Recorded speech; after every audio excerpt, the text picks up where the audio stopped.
eo amin'ny tontolon'ny finoana kosa no anoizantsika ny vaovao misy moa ny fifananana hira evanjelika antsoina hoe Celebrations Voice izay karakarain'ny fiangonana FJKM Fenoarivo natomboka omaly moa ny dingana fanitsanana ao anatiny izany hetsika fifananankira evanjelika izany fambiazana moa ny dingana voalohany izay nitanterahana omaly araka ny fanazavana izay nentina Andriamatoa Ramanambitana Richard.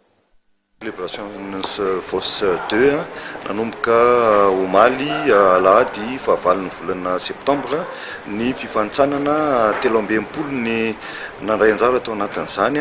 10 amin'ireo 13 ireo zany no hiakatra ny dingan'ny ampahivalana amin'ny alahady 15 ny volana septambra ity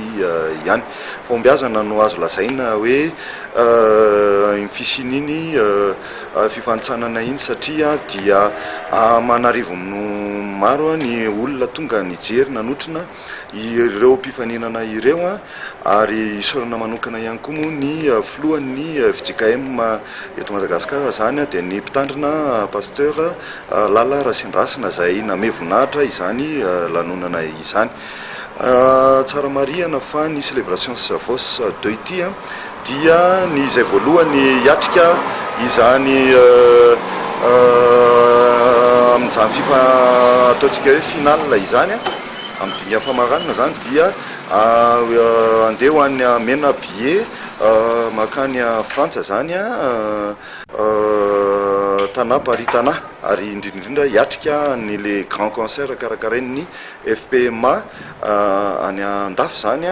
le fiangonana protestante malagasy any Andafy zany izay concert